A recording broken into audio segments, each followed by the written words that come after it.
Into episode 39 of the Stomp the Bus show. I am your host, Mark Harris, coming at you with my co-host, Colton Dodgson. And Colton, how you doing, man? Oh, Mark, I gotta tell you, man, seeing your face is the perfect respite in my busy life as a high school teacher. So it's just great to see your face on my screen. It's been a while.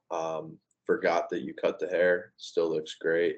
Thank you. But yeah, just the highlight of my week, Mark. To be honest with you. Well, happy to hear that, Colton. I hope you can think of my face super close up when you're grading some poorly written papers this week. Oh, none of that. Hopefully. I got all that out of the way already, my friend. Oh, okay. Yeah, we're That's good. But I'll think of your face regardless. perfect. Well, uh, that's how show 39 starting. We got a lot of interesting ASU news or news that kind of tangentially relates to ASU. But we're going to start with just some more concrete stuff. And ASU has been hitting the portal post spring football. They did have a few guys leave, but for the most part, it was mostly backup type players like a Bennett Meredith, and frankly a bunch of guys I didn't even really know were on the team. Kind of what the transfer portal, like, that's the good side of the transfer portal, getting kids opportunities to play. But ASU has also filled in some of its roster gaps as well, and they have added four new players. I'm going to run through these guys quick, and then we can kind of get into more detail. The biggest addition is Colorado wide receiver Jordyn Tyson, and we'll get into him more because that is a very impactful addition. They also added Stephen F. Austin, defensive back, Joseph McGinnis II, offensive lineman Cade Briggs from Texas Tech, and yesterday, that being Tuesday, May 16th, they got defensive tackle Corey Roberson from Oklahoma. What do you just initial thoughts on those? Maybe in terms of position, in terms of obviously Tyson is a bigger name. Yeah, that's obviously the one that's going to stand out to everybody is that Jordyn Tyson pickup, and just playing. It was interesting. There's so much going on with Colorado right now in terms of like the excitement, but also somewhat of an exodus in terms of the players Yeah. leaving the program. And I guess Deion Sanders hasn't been very shy to basically say good riddance if they want to leave. Um, so that's been interesting. But I mean, anytime you can get a guy who not only got on the field as a true freshman, I guess when you're at Colorado, it's probably not the most difficult thing to do. But I mean, anytime you can get on the field as a true freshman and make the kind of impact that Tyson had last season, in terms of his average uh receive his average catch or his average how am I supposed to Yards per reception. yards per reception, there we go. Mr. Anybody, Fantasy Football Guy. yeah, I know, This I is the don't know Fantasy why I was Football blanking on Podcast that. in June. Yeah, I've been so out of the loop. My brain is fried with all of this school stuff, and I just completely blanked on that. But yards per reception and the 21.4 yards per reception is impressive. And then you look at how he ended last season. 5 catches against ASU, obviously 58-yard catch. He had the touchdown, an 81-yard catch against Oregon. He had a kickoff return touchdown against us too. Yeah, it seemed like he was really coming into his own, and starting to find his footing a little bit. Um, the only time he didn't really make a splash in a game, the only 2 times, I guess, against Air Force, 1 catch for 6 yards, and against Cal, 3 catches for 13 yards. But those both seemed like anomalies. Other than that, he's at least making one chunk play a game, and that's as a freshman. Yeah. So that's impressive stuff. He was able to stretch the field last year, and getting a guy like that who can kind of take the top off the defense or make the defense at least respect his ability to go deep.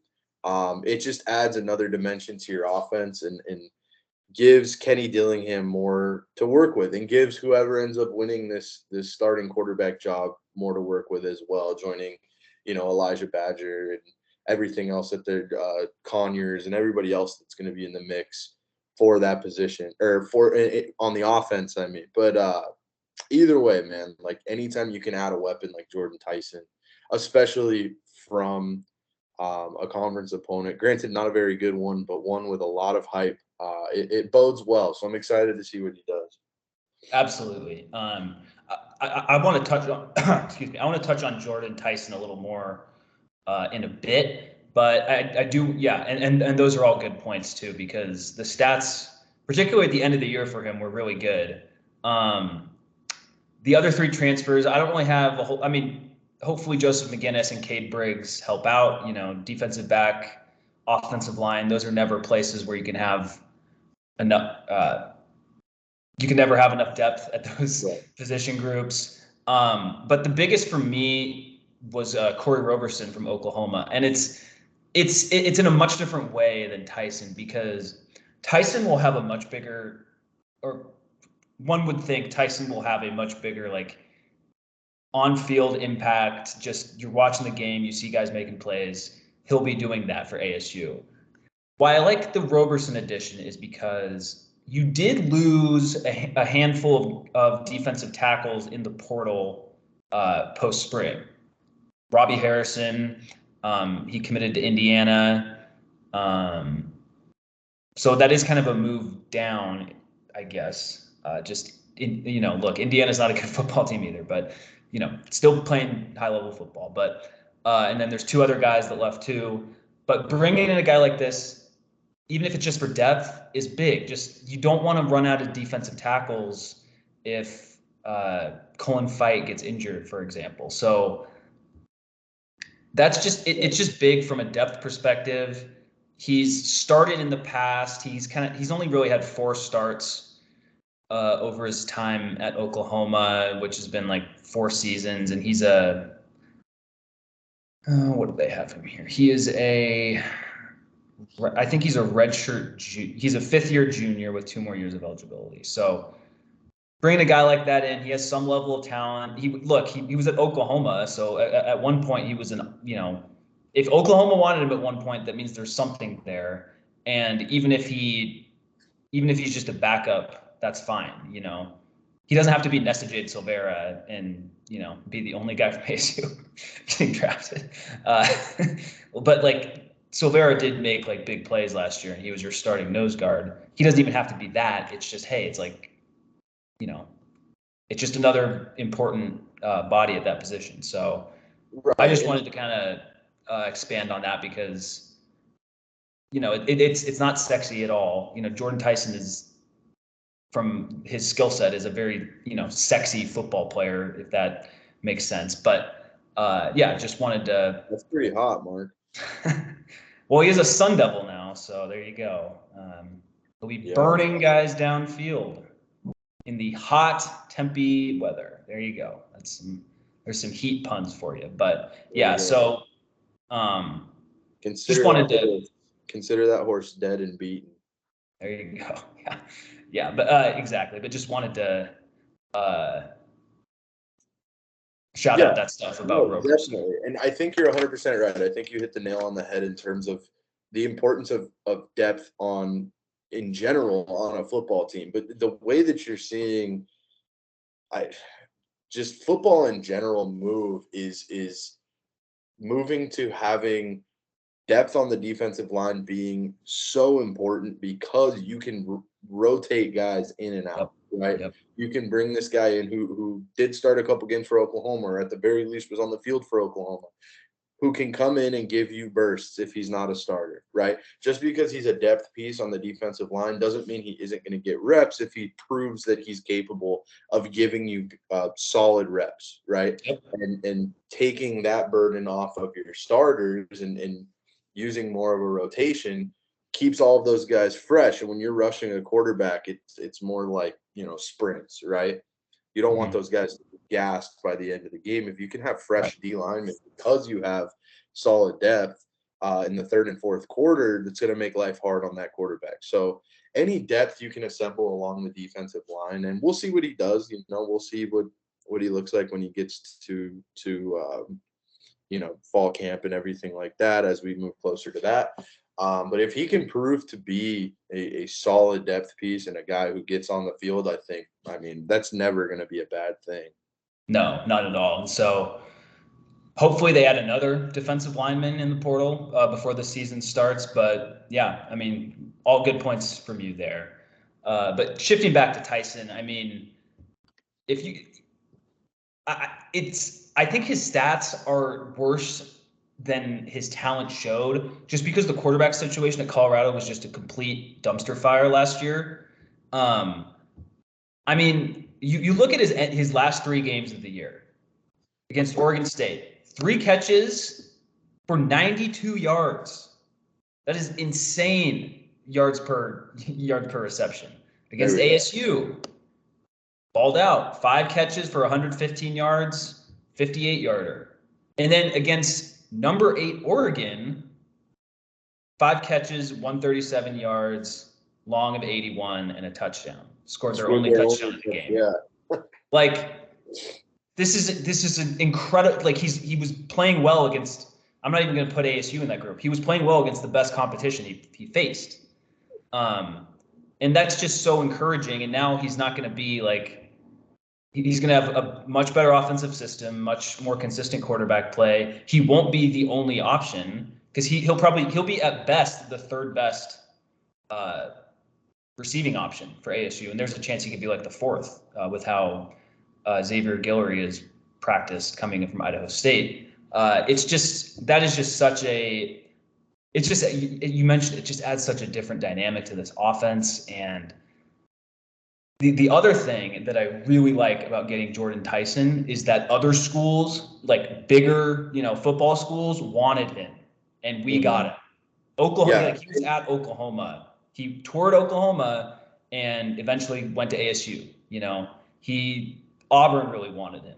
You have schools like that knocking down your door, schools that one would think would have more NIL money for football than ASU would. Although, who knows how it actually works and stuff like that. But that's another really encouraging thing for me. Yeah, and I just want to add to having a guy like Tyson who can keep safeties kind of on their heels a little bit and have defensive coordinators scheming up like, okay, we got to cover anything over the top too. We can't just ignore that element of this offense. It's really going to open up that intermediate game too for guys like Badger to run those crossing routes and the 2 tight ends to do what they do in the intermediate of the field. So that's something that's so important. A guy who, average yards per reception, 21.4 yards. Like he that's what he does. He takes the top off of the defense, which is going to open up so much too. And then, everybody else, you got Scatabo in the mix with those check downs and whatever else they're going to mix him into. There's just so many ways that this offense is going to be able to attack. And with an offensive coach, right, a guy who kind of has gotten to this point based on his ability to get the most out of his offense, there's a lot to be excited about. Absolutely. And if you're Jalen Conyers, when you hear the news of Jordyn Tyson coming, you got to be licking your chops, man. Because think of how much more single coverage Conyers is going to have. Like you mentioned, Badger, the intermediate routes. I mean, it's the same for Conyers as well. And once he has the ball in his hand, that is a matchup nightmare for a safety. You want to tackle freaking Jalen Conyers running at you full steam? No thanks. It's one thing tackling a wide receiver, but a tight end like him that's tough. And man, and the other thing is I know that this has sounded a little more morbid, I guess, but injuries happen in football, and obviously the more guys you add, the more you're able to, withstand those injuries. So if Elijah Badger has an injury in week 4, it's not the end of the world like it would have been, obviously, knock on wood, hope that doesn't happen. But I'm going to be honest, when you said morbid, I had no idea what direction you were going in. Morbid wasn't the right word. But. Yeah, I was. Yeah, no, that's okay. I get what you're saying. depth, right? Depth is important. Yeah.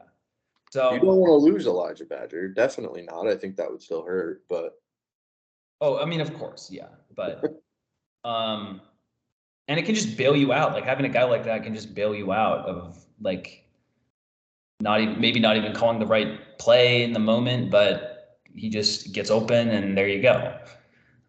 So yeah, hopefully, like I said, hopefully ASU can add some more impact transfers down the line. But yeah, and you got any more thoughts on ASU football adding transfers? Not necessarily. I just think this offense is shaping up. I know this has kind of been the running theme of anything I've mentioned ASU football wise, but I think this team is shaping up to be a team that's going to be a handful offensively. Yep. I don't know how the defense is going to really look. I don't know. I feel like we're going to be in for a lot of high total scores this season, which is never a bad thing. That's always fun.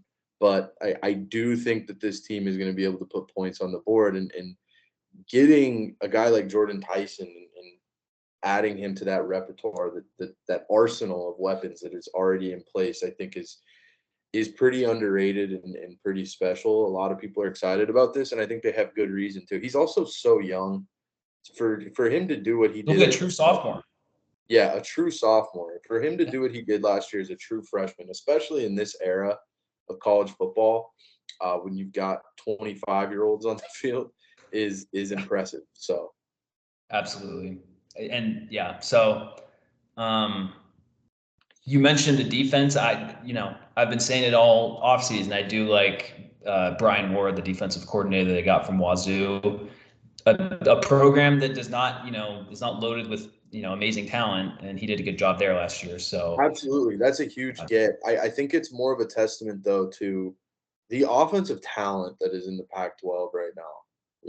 Like yeah, just the offenses that they're going to be up against, the guys like Michael USC. Penix, Washington, Yeah, Washington's USC. going to be a buzzsaw this year because they had obviously Penix could have gone to the draft. He didn't go.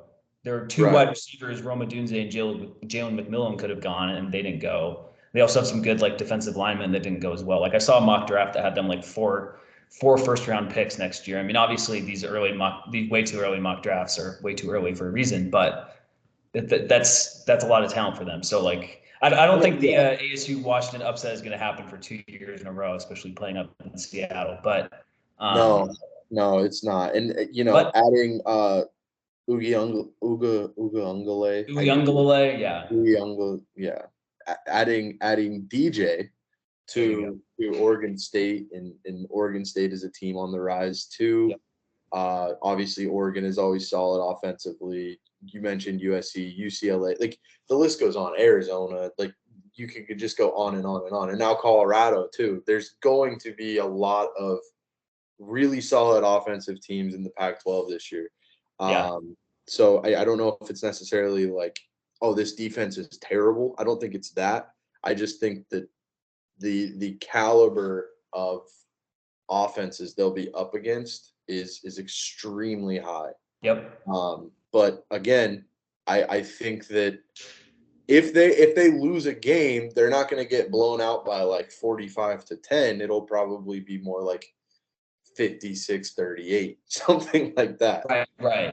Yeah. Which that's better, better than 45-10. Exactly. And it gives you more wiggle room because you can keep up. It's either easier to keep up when you have just really good players on offense. So definitely. Yeah, and who knows how the quarterback situation works out, but at least whoever does end up getting the job will have Conyers and Badger and Tyson to throw to. So that is very good. Well, something that's not good if you're a Coyotes fan, which neither of us are, but is that the Tempe, the arena for Tempe did not get approved by voters on Tuesday. And you might ask yourself, why are we bringing this up on an ASU podcast? This doesn't matter. And you're kind of right, but there was a lot of speculation out there that if the new arena ended up getting built, then Michael Crow would just have the basketball teams play there in an off-campus arena. And in my opinion, I think ASU basketball and ASU women's basketball playing at an off-campus arena would just be awful for the programs. Because for one, so there's a few reasons. One, the arena is like 2 miles away from ASU, and so that's just much more of a pain in the ass if you want to walk there after class as a student in Tempe, and you'll be playing or you would be playing in like an 11,000 seat arena, or maybe even more than that. Maybe like 15,000 seat arena, and you wouldn't be able to fill it up because most college basketball teams wouldn't be able to fill that up, and that just looks bad. But yes, you would get nicer facilities. But my ultimate point on this is I think that it's a good thing for ASU basketball that this doesn't pass, or that it didn't pass, because I just think an off-campus arena for like ASU basketball is never going to have this rabid, hardcore fan base that, makes it like a true blue basketball score, whatever you want to say. Like, convenience is key, and that would be inconvenient for students and for a lot of fans. Yeah, I think if the plan was, it kind of seemed like Michael Crow wasn't in much of a rush to do anything about Desert Financial. It's Desert Financial. It's right? functional. It's what? Well, I just said it's functional because that's what he said about the arena, and it's the ultimate obviously. Desert Financial, right? They change the name like every 2 years, so I just wanted to make sure I was caught up. So I mean, he wants to talk about it being functional and all of these things. We've been there. It feels like walking back into the 70s. Right. Like it's just so old, and it doesn't seem like anybody's in much of a rush. And we've already talked quite a bit about how that kind of adds to how well Bobby Hurley has done in this situation, not having the facilities and all of that other stuff to kind of woo recruits, right? Yeah. But again, we've already talked about that. If there was 100%, and again, all we can do right here is kind of speculate and guess, like, okay, maybe it seemed like Michael Crow was leaning in that direction. That's what you all come here for, reckless speculation. Right. And if we're going to recklessly speculate and assume based on the things that he said that he would be more apt to move toward that than he would be to renovate Desert Financial in the short term, or relatively short in terms of, on a relative scale of stadiums and how this stuff all happens, then this is definitely a win for ASU basketball, contingent upon that being the plan, which it very well could have been, right? Those very well could have been just conversations he had behind closed doors, that sort of thing. You always, whenever possible, want to try to keep the teams on campus, I think, or at least like very close to campus. Right. 2 miles isn't crazy, but I feel like ASU, the student support has gone up a little bit in recent years, but I also feel like it's not like a rabid student fan base, right? So pushing a team further away seems kind of counterintuitive to, trying to get more students in the door and creating that culture where you have an actual draw, right? Teams are kind of nervous to go play there, which, I mean, I don't know if that's the case now. They were nervous about the hallways. I don't know, like a ceiling panel falling off and hitting them in the head as they're walking down the 1974 hallways. There you go. They're going to be nervous. Yeah, the fluorescent light bulbs just beating down. But they're going to be nervous when LeBron is courtside next season at Desert Financial. There you go. So, but anyway, I agree with you. I think this is a win, a huge loss for the Coyotes. It seems like they're going to try to stay in Arizona. I mean, who knows? Maybe there's PR speak. That's you don't come here for the Coyotes news, but that's why we have our own Coyotes. If you're a Coyotes fan, you don't want to hear what I actually think about them, because all I can say is Mark's been an avid hockey fan for a year now. 2 years. He finally got a team. He finally got a team, and now he's a hockey guy. My only thought with the Coyotes is they've been given a lot more runway than other teams that ended up getting relocated. And especially teams like the Chargers and Sonics, who had way bigger fan bases than the Coyotes did. And I'll just end it there because I don't want to twist the knife, because it is terrible. Like when teams move, it's awful. But Colton, I mean, you grew up in Arizona? How many Coyotes fan friends do you have? It was very sporadic, but I will say this: it's very, very weird because there aren't any like casual Coyotes fans. If Right. you run into a Coyotes fan, they're like diehard Coyotes fans, but there's so few of them. So it's kind of a weird middle ground there where it's not a lot of, the Coyotes are good, let's show up to a game, but it's a lot of like the Coyotes have won 2-3 games, 15 games in, and these people are still there. Those type of things. Yeah. And I feel for them. I do. But I mean, the only Coyotes fan I know right now is our friend Seth. Basically, that's it. Like, it's, and look, I hope they still stay in Arizona. I hope they figure something out. It just seems like it won't happen. But anyway, relating it back to ASU, an impact of not having this arena get approved is it at this point, it has to force Michael Crow's hand to do something with Desert Financial Arena, whether that's tear it down and build something new. What I think the most feasible and reasonable option is to just renovate it, which I don't know. I'm not a construction expert or anything, but it feels like that's possible. And because I actually like the outside of the building. I think the outside of the building looks pretty cool. How it's like a dome, and like it goes, sinks down into the ground. I think it looks cool, but you have to update, like there's no like handrails at places, and it's just old. The hallways are old, the lockers are old. It's just like unacceptable for a P5 program. And I don't think it has to be like this huge endeavor where it's like, oh, we gotta, build a new arena and this and that. And it's like, okay, like you could just remodel it, or renovate it from the inside. Right. And now, again, we've kind of talked about like the fact that this stadium not passing.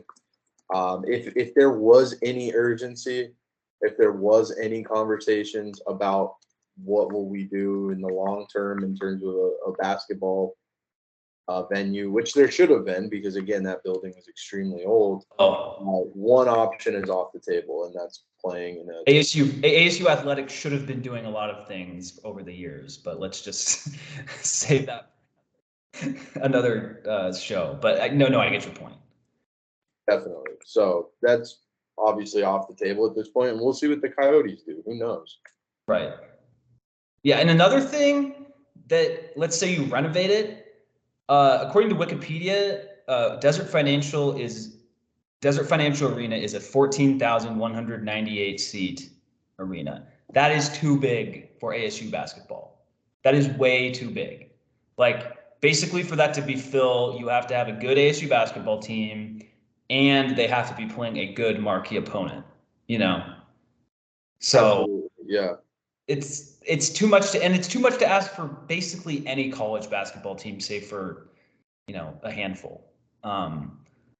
And it just looks worse on TV. Like no one's gonna notice. Like, let's say you have a 9,000 seat arena and it's full. No one's gonna be like, oh, but it's only 9,000 seats. It's like, no, it's like people are just gonna see that it's full. It's like how like USC stadium is. I don't know what the official. I think it's like 90,000. It's an enormous stadium, the Coliseum, and even when they get like a good like 60,000 person crowd, it still doesn't look like it's full because of just how big it is. And obviously, the Desert Financial example is a much smaller scale, but for a program like ASU, having a 9,000, 10,000 seat arena would do just fine. And look at Mullet Arena. Like the ASU hockey games are fun, and if it was in a if they were just playing them in Desert Financial, it would not be as fun because it would just be a giant arena that's, a third full, but instead you're packing a 5,000 seat arena. Yeah, definitely. I agree with all of that. I think you hit the nail on the head. Yeah. Now I have one more thought on this too. Is like, there are a good chunk of ASU fans who wish the ASU baseball program was still at Packard on campus, because guess what? It's on campus, but Right. instead at Phoenix Municipal Stadium, which it's really not that far away, and it's a beautiful location. It's a great stadium, like all of that, but it's a little bit more inconvenient to get to, and so it just you need to make things easy for ASU fans. Especially That's the thing. It's proven to not be a fan base that's going to like overcome very much in terms of Right. going to watch the teams, right? Right. So, Especially if it's an average team, which if you're right. ASU basketball, that's most likely what you're going to be most years. So, yeah.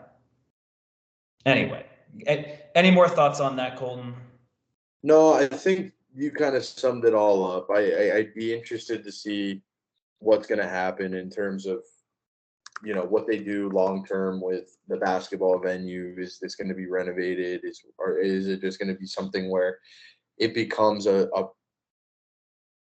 they let it go to the point that it becomes a way bigger issue? Because I don't think it's a huge issue right now. It's something that they should definitely explore.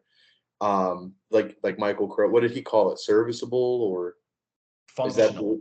functional? There you go. So right now it might be functional, but in 5 to 10 years, where are they going to be? And that's going to sneak up on you, I think. So it's just something to keep on the radar. I'll be interested to see if anything comes out in the next year or so about plans for the basketball venue.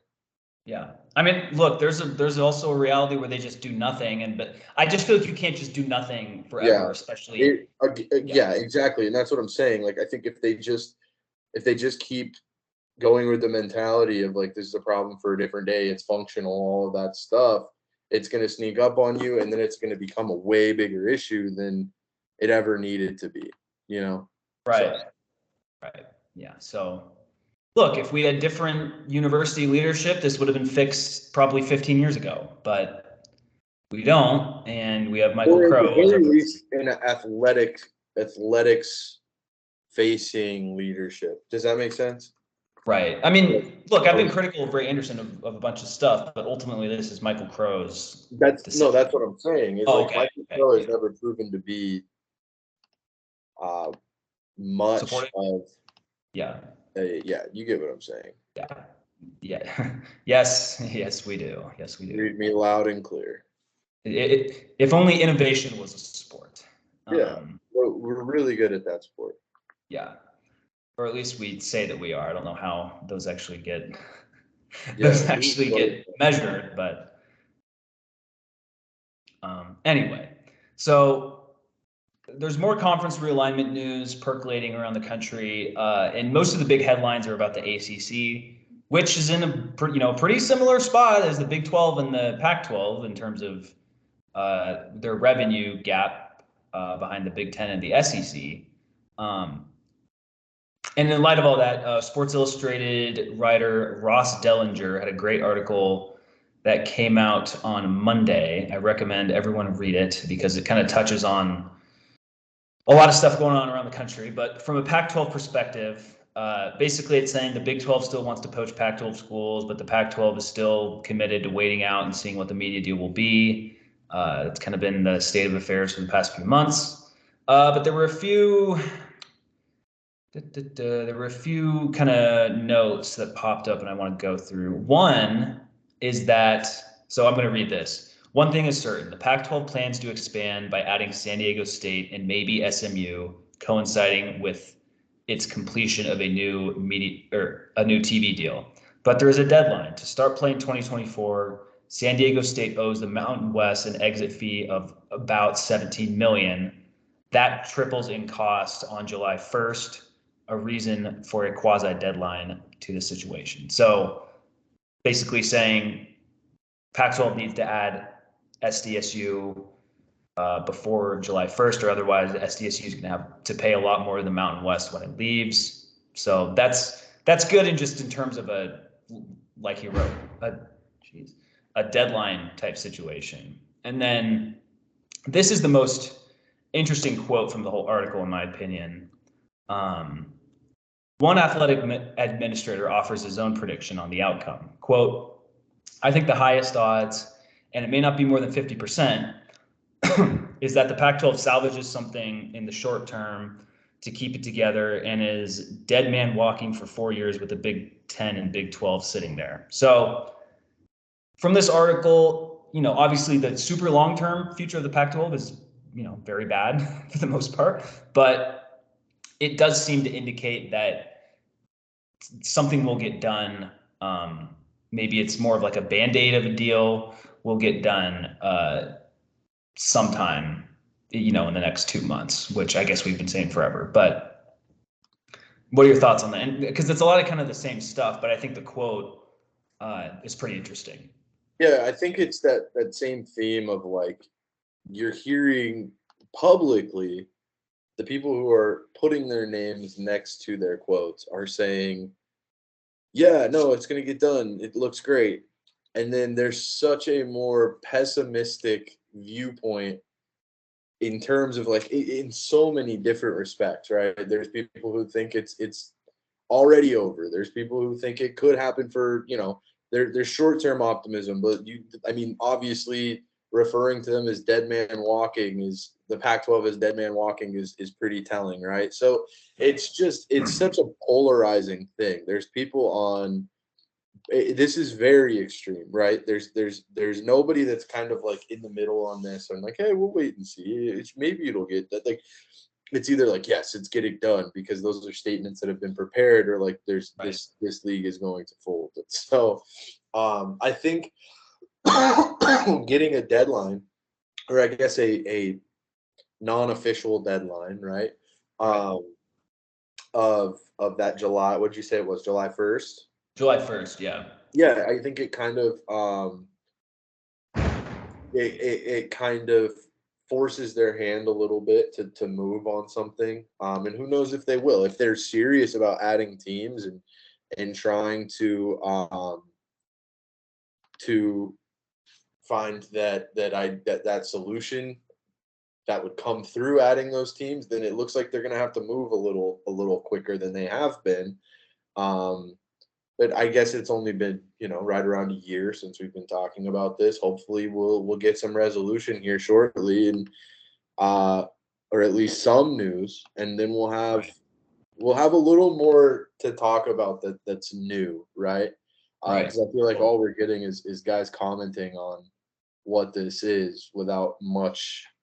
Right. Yeah. So we'll see. Hopefully we get some. Hopefully the media deal works out. Hopefully that's something that looks solid when it comes out, something that's viable. And then who knows? Maybe we see SDSU and SMU join the Pac-12, and we'll reevaluate then. But we're still in that same kind of holding pattern right now, just waiting to see what expansion looks like for the Pac-12, if there's expansion for the Pac-12, and what that media deal looks like. Totally. And then from an ASU perspective, ASU athletic director Ray Anderson went on the Speak of the Devils podcast on Tuesday. I recommend people listen to it. Brad does a great job. And this is a quote from that. It's, quote, "I'm very confident in the long-term viability. The 10 schools are solid." Says he feels like it will be, quote, "summertime when the deal is announced, then the grant of rights signed, then the focus will turn to expansion." Pat Forty, another Sports Illustrated writer, quote tweets that tweet and says, "That Pac-12 media deal timetable aligns with what I heard earlier today, which would leave some potential additions hanging and sustain the news vacuum that has been filled by all matter of speculation." So basically, just more the same of. Yeah, I would say the one interesting thing that we're finally getting is like timelines, right? Which I don't think we've been getting a lot of that up to this point. Right. So seeing like a lot of July 1 or July and August, like it seems like we'll have a resolution in some capacity or rumblings of some sort of resolution over the course of the summer. So that'll be good to dive in on that. And I just feel like you can't go into the season with no, nothing nailed down, especially with like you said earlier, the Pac-12 should be really good this season, with all the quarterbacks and all the offense. So yeah, I mean, look, where ASU will be playing in 2030 is most likely the Big 12. It feels like, but it feels like where they'll be playing in 2027 seems like it'll be whatever's left of the Pac-12. And who knows? I think the thing there've been, I guess the thing that I've taken away from this recent bout of reporting is there have been a lot of Big 12 and fans and Big 12 affiliated media members where it's been like, oh, it's the conference is imminently going to collapse. Like Arizona State, Colorado, Utah, they're going to leave right soon, and this will be the last year of the Pac-12. And it seems like that is unlikely.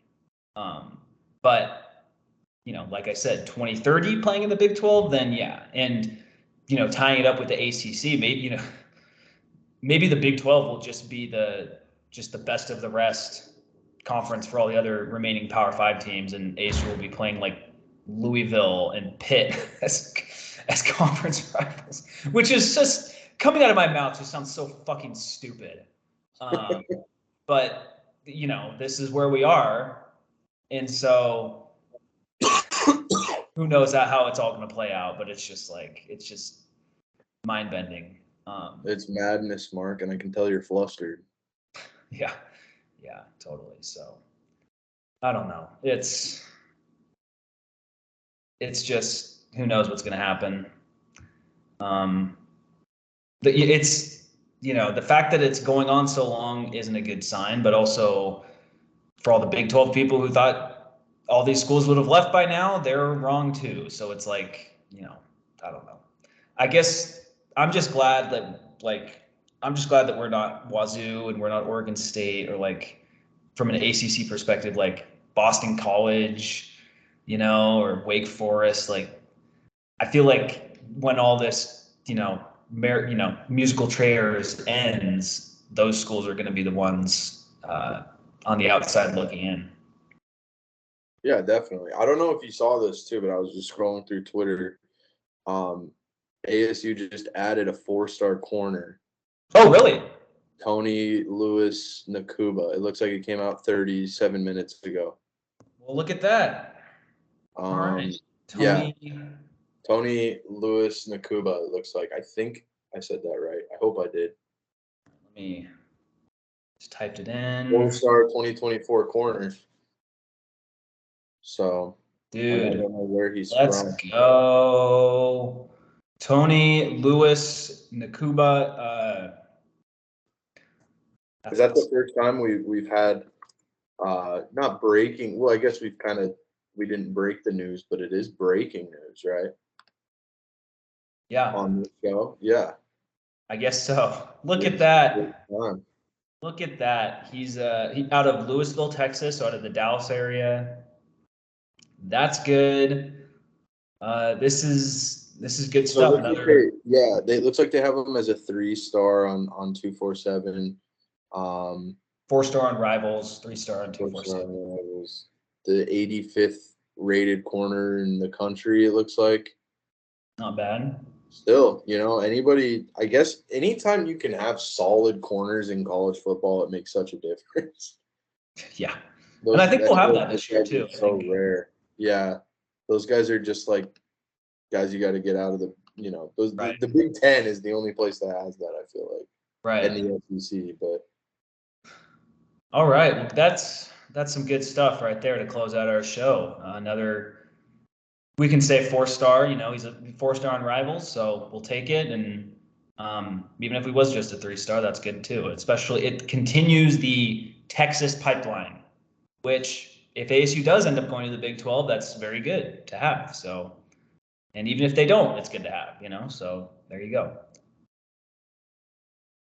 Absolutely. And Seth MacFarlane quit Family Guy. So there's some more breaking news for you. I forgot that Family Guy was still on. Yeah, it's my favorite background noise show. So I feel that. That's unfortunate. There's not going to be new ones, but. All right. Well, with that, that'll wrap up the episode. You got any final thoughts, Colton? Not necessarily. I just didn't expect to become a breaking news podcast at the tail end. That's right. So that's a pretty cool arc for us. But yeah, no, good stuff, man. We're only a half hour late on it. Yeah, we're never gonna be first, but we will acknowledge it. That's right. That is right. If you're into us going, hey, this happened 30 minutes after you found out, this is the show for you. There you go. That is our brand. The brand is strong. All right. Well, that'll wrap up episode 39. Please like and subscribe on YouTube, rate and review on whatever podcast app you find our wonderful show on. And as always, go Devils.